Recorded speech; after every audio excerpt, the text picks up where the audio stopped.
Hello. I write contemporary Christian romance, and I'm really excited to be here today to share with you a chapter from my book, Pushing Past the Pain, on Tony Shallow's Instagram. I'm going to read from the second chapter, so I hope you enjoy it. Ragnar Klassen read from the grocery list in his hand. Laundry soap, he muttered, pushing his shopping cart down the aisle of the Tesco superstore. He glanced at his daughter Sophie, who walked beside him with her stuffed rabbit, Clump, tucked under her arm. That rabbit had seen a lot. Along with him and his daughter, it had spent the last year traveling in Europe, Africa, and Australia.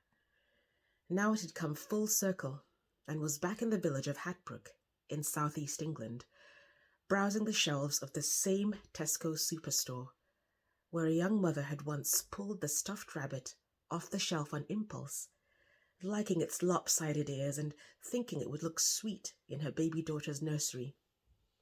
That mother was gone now, mowed down by a hit-and-run driver, and the husband and daughter she'd left behind were trying to get their groceries and cobble together the pieces of their shattered life. Sophie rubbed the rabbit's paw between her forefinger and thumb, a gesture fixed from long habit and which contributed to Clump's almost furless state. We just need to get some washing soap and a couple of other things, then we'll be done, Ragnar said. They went to the laundry aisle, and he stood looking at the ridiculous array of soaps. The smells of several dozen detergents assailed his nose. Which one should he get? It had been well over a year since he'd last been shopping in an English grocery store. He couldn't remember the name of the brand Zuri had liked, the one which made all their clothes smell like fresh air blowing through the window on a sunny spring morning. He picked up a bottle for a closer look. Non-bio detergent. What on earth was non-bio? Was that a good thing? He decided to go for it. And should he get it in liquid or powder form? There were laundry pods as well. He had never tried those before. 1 pod per wash. That looked simple. It meant he wouldn't have to worry about measuring it out. Pods it was. He could tick that off his list. All that was left was shampoo. That should be in the next aisle. Almost done, sweetheart, he said to Sophie, although she wasn't showing the slightest sign of impatience. He was the one who was sick of shopping and wanted to get back home. No, he didn't just want to go home.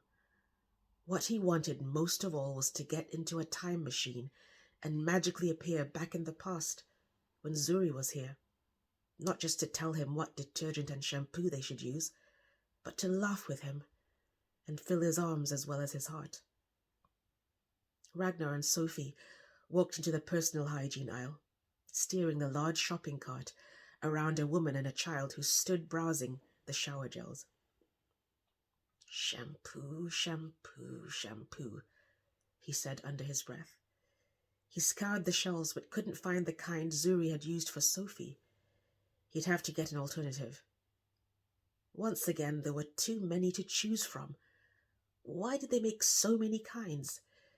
He headed closer to the shelves where the bottles featured glossy-haired models. For colored hair. No, that wouldn't do. Heat-damaged hair. Thames Frizz.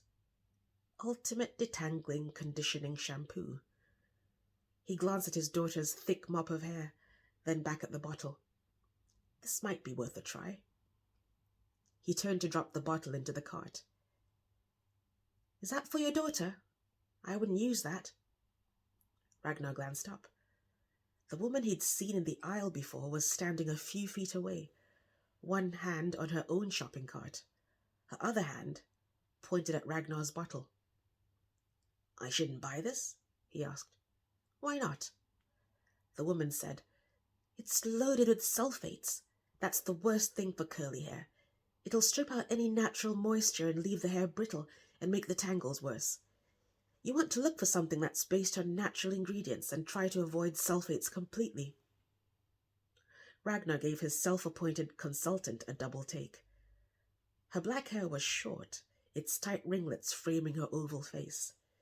It looked simple, but very attractive. He glanced at the little girl with her, who was about Sophie's age. While the woman was as dark as Zuri, her daughter was clearly mixed race.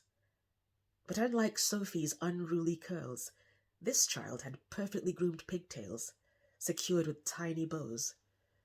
Judging from the look of this woman and her child, Ragnar was convinced she knew about hair. "Thanks for the advice," he said. "Which one should I get?" The woman shrugged a slender shoulder. "To be honest, Tesco doesn't have our favorite products, but you could do a lot worse than this one if you're after a shampoo." She stepped forward and picked up a bottle, then reached toward another shelf and selected something else. She had to stand on the tips of her sandaled feet to reach it. She held both bottles out to Ragnar. "Use as little shampoo as possible and plenty of this conditioner. Actually, you could even skip the shampoo every other wash and just use this. It'll help with..." She trailed off and gestured at Sophie's head. "You want to work with the curls and not against them." The woman shook her head and smiled. "I'm sorry, I didn't intend to give you a lecture." Ragnar smiled back. "Don't apologize. I really appreciate the help. Thank you." He looked at Sophie and saw that the two little girls were eyeing each other, telegraphing signals and sizing each other up in the way that small children do. "You're welcome," the woman said, then turned to her daughter. "We need to go, Tiffany. Say bye." Her child waved at Sophie, who smiled back, and the mother and daughter walked out of the aisle. Ragnar stowed the bottles of shampoo and conditioner into his shopping cart. After a moment's thought, he grabbed a few extra bottles. He couldn't count on running into help next time he was at a loss. "We're done, Sophie. Let's head home."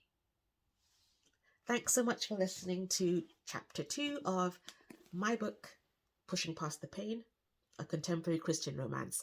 And thank you, Tony, for having me on your Instagram. Bye.